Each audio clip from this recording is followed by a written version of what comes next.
You're listening to Barely There Theater's rehearsal of Trifles by Susan Glaspell. Hey, Jody Mackman.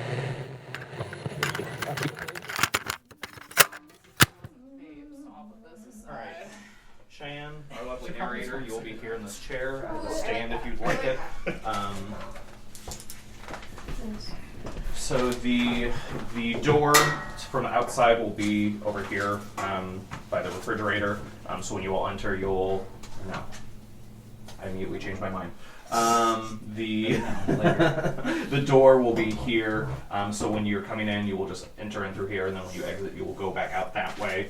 And so because it starts with no one on stage, correct? Correct. Oh, and just a fun fact, for those who don't know about this particular piece, is that it's written by Susan Glaspell, who's actually a Davenport playwright. Yes. She's been dead a while, but she at one point did live here in the Quad Cities, which I think is cool. She also wrote a lot of novels and short stories, and if you read them, it's super fun because a lot of them are set in the Quad Cities. I love that. I beyond really this work, I've not been exposed to too much of her other writing, but I do love that. And specifically about this piece is it's based on her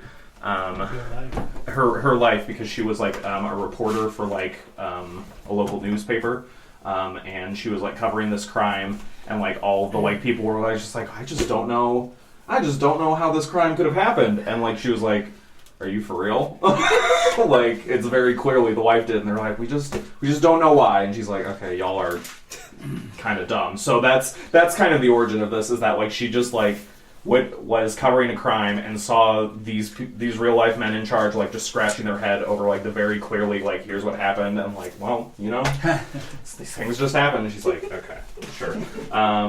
So that's the fun little background, that this is kind of a true crime story of a Iowa murder almost a century ago.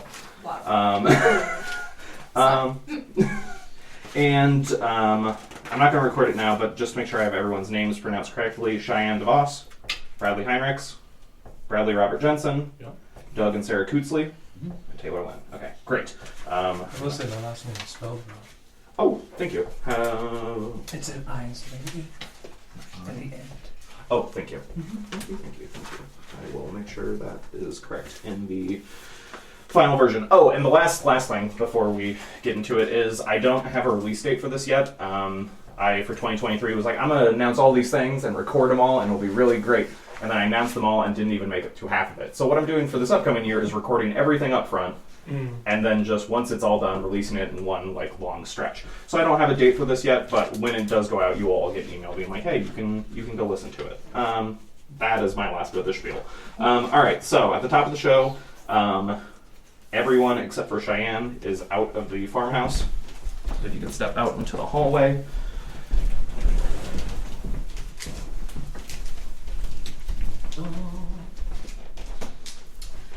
Question. Answer. Am I reading the stage directions as well in the parentheses? No. Okay. You were just reading your dialogue, and then all the stage directions are more for me to edit things and to make it sound that way. Sounds good. Okay.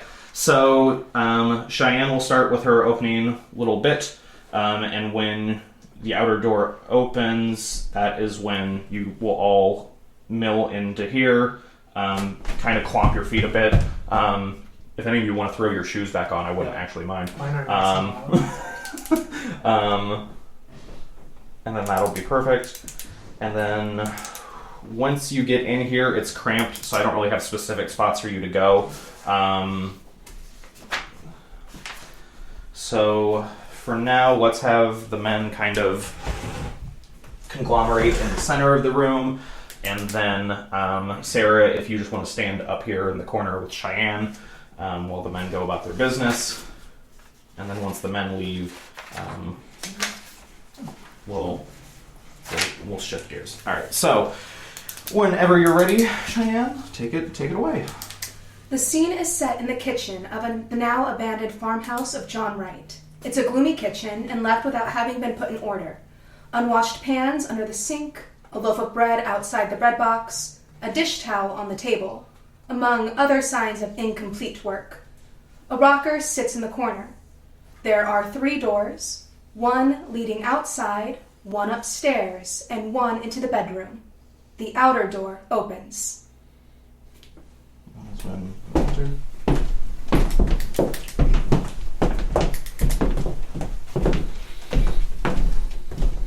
3 men and 2 women enter, all bundled up in an effort to combat the Midwestern winter. The youngest, the county attorney, speaks first. This feels good. Come up to the fire, ladies. The men gather round the stove, sat in the corner. The women wait by the door. They look nervous, disturbed. The sheriff's wife, a wiry woman, speaks next. I'm not cold. The sheriff, a middle-aged man, unbuttons his overcoat as if to mark the beginning of official business. Now, Mr. Hale, before we move things about, you explain to Mr. Henderson just what you saw when you came here yesterday morning. By the way, has anything been moved? Are things just as you left them yesterday? It's just the same. When it dropped below 0 last night, I thought I'd better send Frank out this morning to make a fire for us. No need getting pneumonia, a big case on. But I told him not to touch anything except for the stove and, Frank. Somebody should have been left here yesterday. Oh, yesterday, when I had to send Frank to Morris Center for that man who went crazy, I want you to know I had my hands full yesterday. I knew you could get back from Omaha by today, and as long as I went over everything here myself... Well, Mr. Hale, just what happened when you came here. Tell just what happened when you came here yesterday morning. Harry and I had started to town with a load of potatoes. We came along the road from my place, and as I got here, I said, I'm going to see if I can't get John Wright to go in with me on a party telephone. I spoke to Wright about it once before, and he put me off, saying folks talk too much. Anyway, and all he asked was peace and quiet. I guess you know about how much he talked himself. But I thought maybe if I went to the house and talked about it before his wife, though I said to Harry that I didn't know as what his wife wanted made much difference to John. Let's talk about that later, Mr. Hale. I do want to talk about that, but tell me now just what happened when you got to the house. I didn't hear or see anything. I knocked at the door, and still it was all quiet inside. I knew they must be up. It was past 8 o'clock, so I knocked again, and I thought I heard somebody say, "Come in." I wasn't sure. I'm not sure yet, but I opened the door, this door, and there in that rocker sat Mrs. Wright. They all look at the rocker. What was she doing? She was rocking back and forth. She had her apron in her hand, and she was kind of pleating it. And how did she look? Well, she looked queer. How do you mean, queer? Well, as if she didn't know what she was going to do next, and kind of done up. How did she seem to feel about your coming? Why, I don't think she minded one way or the other. She didn't pay much attention. I said, "How do, Miss Wright? It's cold, ain't it?" She said, "Is it?" and went on kind of pleating at her apron.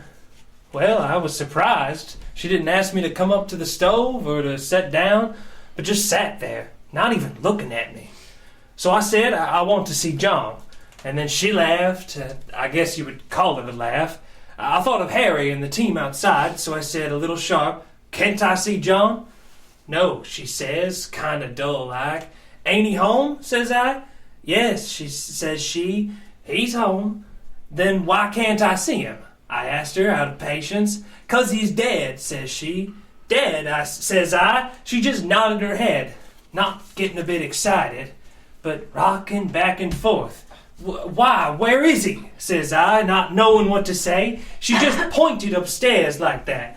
I got up with the idea of going up there. I walked from there to here, then I says, "Why, what did he die of?" "He just died of a rope around his neck," says she, and just went on pleating at her apron. Well, I went out and called Harry. I thought I might need help. we went upstairs, and there he was lying. I think I'd rather have you go into that upstairs where you can point it all out. Hold real quick. I don't want to go back and do it again. But Bradley, if halfway through that first chunk there, then I asked her out of patience, take a little bit of a beat before, because he's dead, and then when you respond, dead, says I, almost a laugh, because like, it's just a bizarre, like, it's just so matter of fact that you're like, surely she's joking. And so, thank you. Okay, good. Sorry, back to your line, Bradley. We don't have to go back and do it again.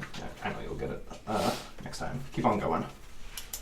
I think I'd rather have you go into that upstairs where you can point it all out. Just go on now with the rest of the story.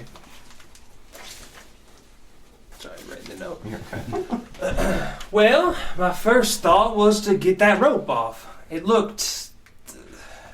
But Harry, he went up to him, and he said, "No, he's dead all right, and we'd better not touch anything." So we went back downstairs. She was still sitting like that, the same way. She was still sitting that same way.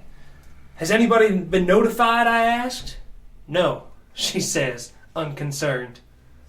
"Who did this, Mrs. Wright?" said Harry. He said it businesslike, and she stopped pleating off her apron. "I don't know," she says. "You don't know?" says Harry. "No," says she. "Weren't you sleeping in the bed with him?" says Harry. "Yes," says she, "but I was on the inside."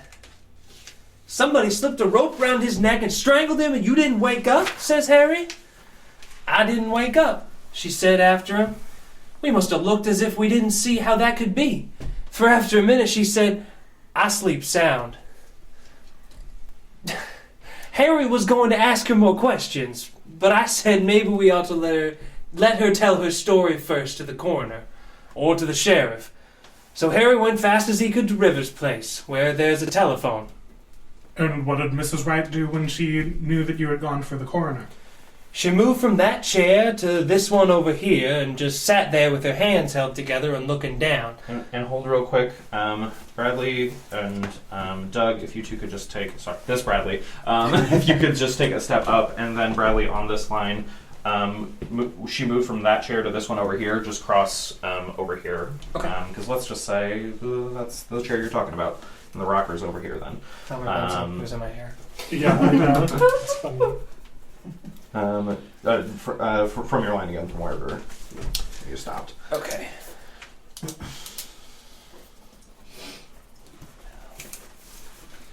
Okay. She moved from that chair to this one over here and just sat there with her hands held together and looking down. I got a feeling that I ought to make some conversation, so I said I'd come in to see if John wanted to put in a telephone. And at that she started to laugh. And then she stopped and looked at me, scared. The county attorney writes something in his notebook. I don't know. Maybe it wasn't scared. I wouldn't like to say it was. Soon Harry got back, and then Dr. Lloyd came, and you, Mr. Peters. And so I guess that's all I know that you don't. I guess we'll go upstairs first, and then out to the barn, and around there. You're convinced that there was nothing important here? Nothing that would point to any motive? Nothing here but kitchen things. The county attorney... Oh, sorry. And then, Bradley, once you're done with that little chunk, you can head back over stage left, because I'm going to have the other Bradley, you can open up one of these cupboards. As the door? Yeah, and like, so as Cheyenne's describing all these things, like, literally just use the things in this kitchen to make the sound. From your line, Cheyenne. The county attorney looks around the kitchen and opens a cupboard. He gets up on a chair and looks through a shelf. He pulls his hand away, sticky. Ugh. Here's a nice mess. The women draw near. Oh, her fruit. It did freeze. She worried about that when it turned so cold. She said the fire'd go out and her jars would break. Well, can you beat that woman? Held for murder and worrying about her preserves. I guess we're through. I guess before we're through, she may have something more serious than preserves to worry about. Well, women are used to worrying over trifles. And can we have like a little misogynistic chuckle between the three of you over that? Like that, just that this whole sequence from well, can you beat the women through well, women are used to is increasingly like one upping each other. I'm like, oh, these women folk. And so let's just take it back to she worried that when it turned so cold. She worried about that when it turned so cold. She said the fire'd go out and her jars would break. Well, can you beat the women? Hell for murder and worrying about her preserves. I guess before we're through, she may have something more serious than preserves to worry about. Well, women are used to worrying over trifles. That's right. The women huddle together. And yet, for all their worries, what would we do without the ladies? The attorney goes to the sink and washes his hands in the basin.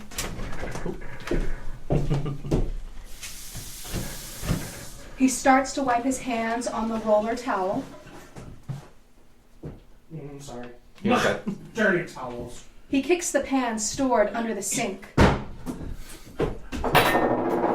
Perfect.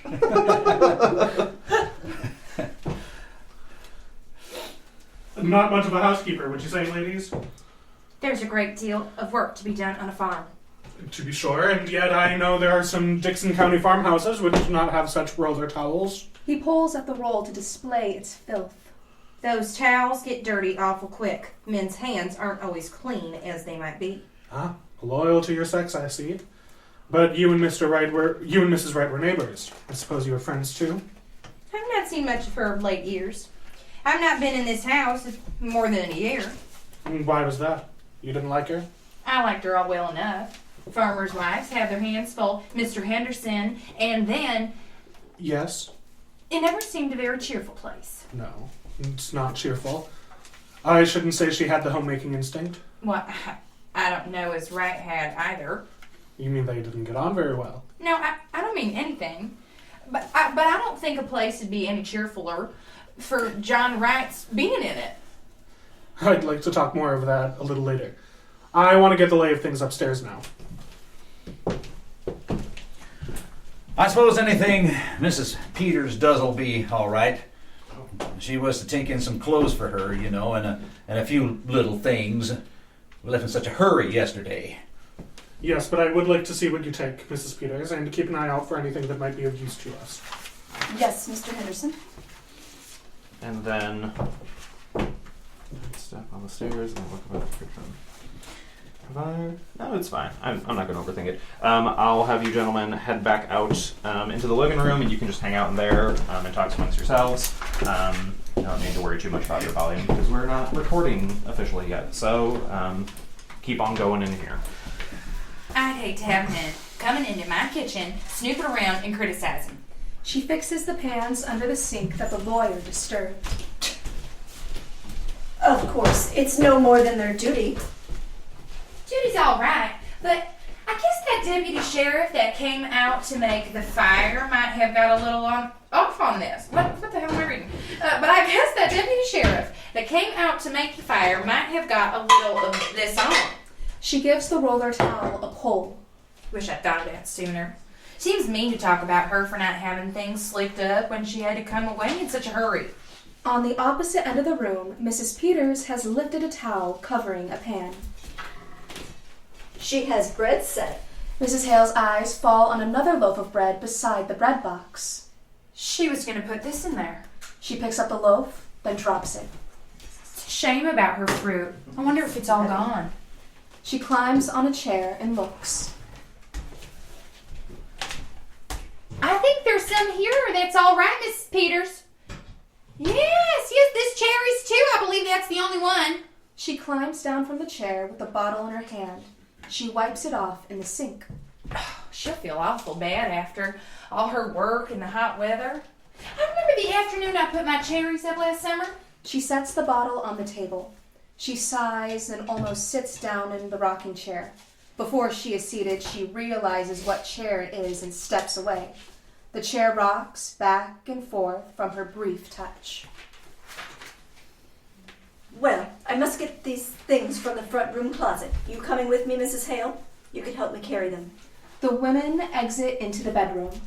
and then I'll just have you guys walk this way, and then come back and we'll just, boop, away. They return. Mrs. Peters carries a dress and a skirt while Mrs. Hale holds a pair of shoes. My, it's cold in there. Mrs. Peters drops the clothes and the table and hurries to the stove. Mrs. Hale examines the skirt. That should be, I think, On the table? Yeah. That makes more sense, doesn't it? You can keep going. Right was close. I think maybe that's why she kept so much to herself. She didn't even belong to the Ladies' Aid.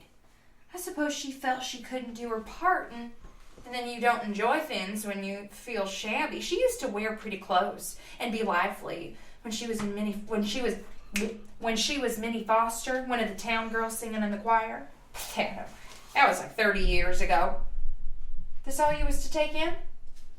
She said she wanted an apron. Funny thing to want, for there isn't much to get you dirty in jail, goodness knows. But I suppose just to make her feel more natural. She said they was in the top drawer in this cupboard. Yes, here. And then her little shawl that always hung behind the door. Another door opening. Yes, here it is. Mrs. Peters, Yes, Mrs. Hale? do you think she did it? Oh, I don't know. Well, I don't think she did. Asking for an apron and her little shawl, worrying about her fruit. Mr. Peters says it looks bad for her. Mr. Henderson is awful sarcastic in his speech, and he'll make fun of her saying she didn't wake up. Well, I guess John Wright didn't wake when they was slipping that rope under his neck. No, it's strange. It must have been done awful crafty and still. They say it was such a funny way to kill a man, rigging it all up like that. That's just what Mr. Hale said. There was a gun in the house. He says that's what he can't understand. Mr. Henderson said coming out that what was needed for the case was a motive. Something to show anger or sudden feeling. Well, I don't see any signs of anger around here. Mrs. Hale stands by the table. Her hand rests on the dish towel which lies on the table. She notices that one half is clean, the other half messy. It's wiped to here. She makes a move as if she's going to finish the work, but stops and turns to look at the loaf of bread outside the bread box. She drops the towel. Wonder how they're finding things upstairs. I hope she had a little more red up there. You know, it seems kind of sneaking. Locking her up in town and then coming out here and trying to get her own house to turn against her. But Mrs. Hale, the law is the law. I suppose it is. Better loosen up your things, Mrs. Peters. You won't feel the same. You won't feel them when you go out. Mrs. Peters takes off her fur tippet and goes to hang it on the hook at the back of the room. But something under the small corner table catches her eye. She was piecing a quilt. She pulls out a large sewing basket and they look at the bright quilt pieces. It's log cabin pattern. Pretty, isn't it? I wonder if she was going to quilt it or just knot it. Oh, and then Doug and Bradley, Costumer Bradley. Costumer Bradley. You two just have a little brief thing, and then you'll head back out. And so, like, as you're coming in on, like, one of you just told a very funny joke. Okay. So if you want to give that, the line again, Sydney. Oh, golly. Okay. I suppose it is. No, hold on. Where are we? It's a log cabin pattern. Pretty, isn't it? I wonder if she was going to quilt it or just knot it. And they wonder if she's going to quilt it or just knot it. Frank's fire didn't do much up there, did it? Well, let's go out to the barn and get that cleared up. I don't know as there's anything so strange our talking up our time with little things while we're waiting for them to get the evidence. She sits at the big table and smooths out the quilt blocks. And then if you want to just, like, kind of pull this chair for a little bit of noise, you can sit. I don't see as it's anything to laugh about.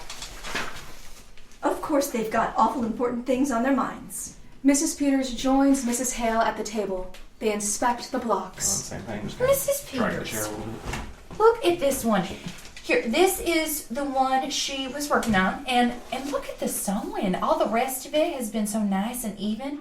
And look at this. It's all over the place. Why, it looks as if she didn't know what she was out about. The women share a look. After a moment, Mrs. Hale pulls a knot and rips the sewing. Oh, what are you doing, Mrs. Hale? Just pulling out a stitch or two that's not sewed very good. She threads a needle. Bad sewing always made me fidgety. I don't think we ought to touch things. I'll just finish up this end. Mrs. Peters, Yes, Mrs. Hale?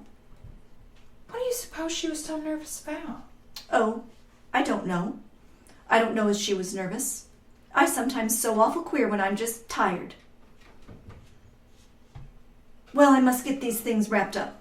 They may be through sooner than we think. She grabs the apron and starts putting things together. I wonder where I can find a piece of paper and string. In that cupboard, maybe. Why, here's a bird cage. Did she have a bird, Mrs. Hale? I don't know whether she did or not. I've not been here for so long. There was a man around last year selling canaries cheap, but I don't know if she took one. Maybe she did. She used to sing real pretty herself. Seems funny to think of a bird here, but she must have had one, or why would she have a cage? I wonder what happened to it. I suppose maybe the cat got it. No, she didn't have a cat. She's got that feeling some people have about cats, being afraid of them. My cat got in her room and she was real upset and asked me to take it out. My sister Bessie was like that queer, ain't it? Is that me squeaking?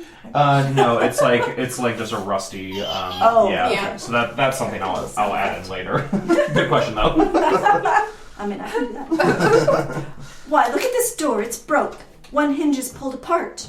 Looks as if someone must have been rough with it. Why, yes. I wish if they're going to find any evidence, they'd be about it. I don't like this place. But I'm awful glad you came with me, Mrs. Hale. It would be lonesome for me sitting here alone. It would, wouldn't it? But I tell you what, I do wish, Mrs. Peters. I wish I had come over sometimes when she was here. I wish I had. But of course you were awful busy, Mrs. Hale. Your house and your children. I could have come. I stayed away because it wasn't cheerful. And that's why I ought to have come. I've never liked this place. Maybe because it's down in a hollow and you don't see the road. I don't know what it is, but it's a lonesome place and always was. I wish I'd come over to see Minnie Foster sometimes. I can see now. Well, you mustn't reproach yourself, Mrs. Hale. Cheyenne, could you? I don't know why I didn't give that one to you. That Mrs. Hale shakes her head. Could you say that one? Well, hold on, because she shivers later. Yeah, I'll also have you do that one. Do the shivers? Yeah. I don't know why I changed my mind for those two. Yeah, I'll just have you say those. Sorry, if you want to take it back to, I wish I had come over to see Minnie Foster sometime. I wish I had come over to see Minnie Foster sometimes. I can see now. Mrs. Hale shakes her head. Well, you mustn't reproach yourself, Mrs. Hale.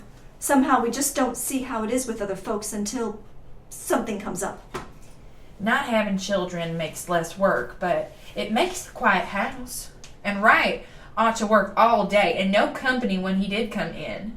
Did you know John Wright, Miss Peters? Not to know him. I've seen him in town.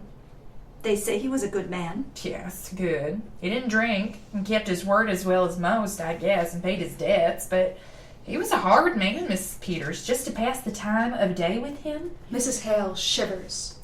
Like a raw wind that gets to the bone.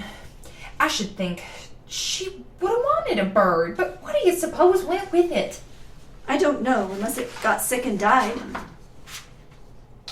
I can read that one as well, Cheyenne. Or is that a creek you want to add in later? That's a creek I'll add in later. Sounds good. So keep going with the lines. You weren't raised around here, were you? No, You didn't know her? not till they brought her yesterday. Come to think of it, she was kind of like a bird herself. Real sweet and pretty, kind of timid and fluttery. How she did change. Tell you what, Miss Peters, why don't you take the quilt in with you? It might take up her mind. It might take up her mind. Mm-hmm. Why, I think that's a real nice idea, Mrs. Hale. There couldn't possibly be any objection to it, could there? Now, just what would I take? I wonder if her patches are in here.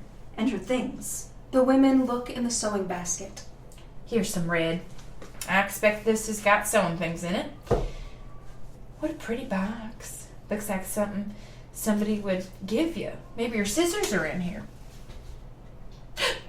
Why, there's something wrapped up in this piece of silk. Why, this isn't her scissors. Oh, Mrs. Peters, It's the bird. But, Mrs. Peters, look at it. Its neck. Look at its neck. It's on the other side, too. Somebody wrung its neck. Cheyenne, could you read that big chunk of stage directions? Yes. You're so ready. Their eyes meet. A look of growing comprehension, of horror. Steps are heard outside. Mrs. Hale slips box under quilt pieces and sinks into her chair.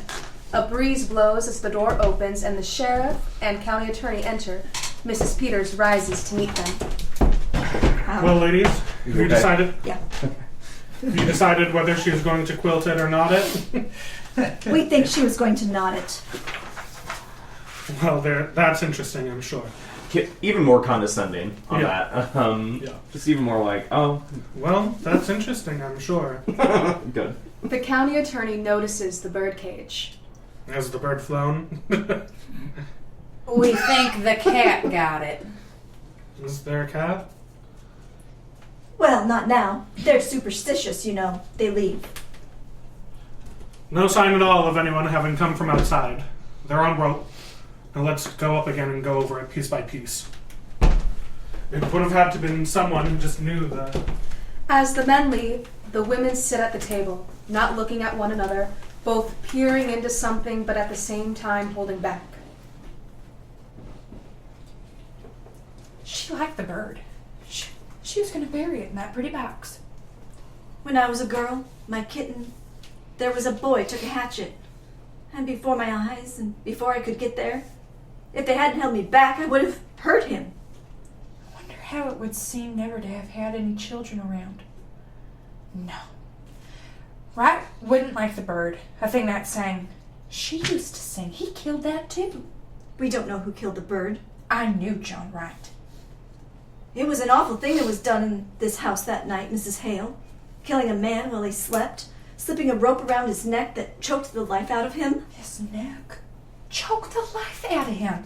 Her hand rests on the birdcage. We don't know who killed him. We don't know. If there had been years and years of nothing than a bird to sing to you, it would have been awful. Still, after the bird was still. I know what stillness is. When we homesteaded in Dakota, and my first baby died, after he was 2 years old, and me with no other then, How soon do you suppose they'll be through, looking for the evidence? I know what stillness is. The law has got to punish crime, Mrs. Hale. I wish you'd seen Minnie Foster when she wore a white dress with blue ribbons and stood up there in the choir and sang. Oh, I wish I'd come over here once in a while. That was a crime. That was a crime. Who's going to punish that? We mustn't take on. I might have known she needed help. I know how things can be for women. I tell you, it's queer, Mrs. Peters. We live close together and we live far apart. We all go through the same things. It's all just a different kind of the same thing. If I was you, I wouldn't tell her her fruit was gone. Tell her it ain't. Tell her it's all right. Take this and to prove it to her. She may never know whether it was broke or not. My, it's a good thing that the men couldn't hear us. Wouldn't they just laugh, getting all stirred up over a little thing like a dead canary? As if that could have anything to do with... Wait. With what? Wouldn't they laugh? Maybe they would, maybe they wouldn't. No, Peters, it's all perfectly clear except a reason for doing it. You know juries when it comes to women. If there's some definite thing, something to show, something to make a story about it, A thing that would connect up with this strange way of doing it. Well, I've got the team around. Pretty cold out there. I'm going to stay here a while by myself. You can send Frank out for me, can't you? I want to go over everything. I'm not satisfied we can't do better. You want to see what Mrs. Peters is going to take in? Well, I guess they're not very dangerous things the ladies have picked out. No, Mrs. Peters doesn't need supervising. For that matter, a sheriff's wife is married to the law. Ever think of it that way, Mrs. Peters? Not just that way. Married to the law. I just want you to come in here a minute, George. We ought to take a look at these windows. Oh, windows. We'll be right out, Mr. Hale.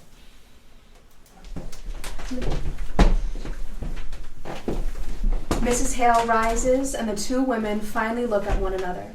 They hold each other briefly before their gaze falls on the small box holding the bird. Suddenly, Mrs. Peters throws the quilt pieces back in the box and tries to stuff the box in her bag. It is too big to fit. Mrs. Hale snatches the box from Mrs. Peters and stuffs it in her big coat. Well, Henry, at least we found out that she is not going to quilt it. She's going to... What is it you call it, ladies? We call it not it, Mr. Anderson. Good. Slay. Slay. So, That's it. Okay, we'll just take like a quick 2 minutes, and then we'll go back through.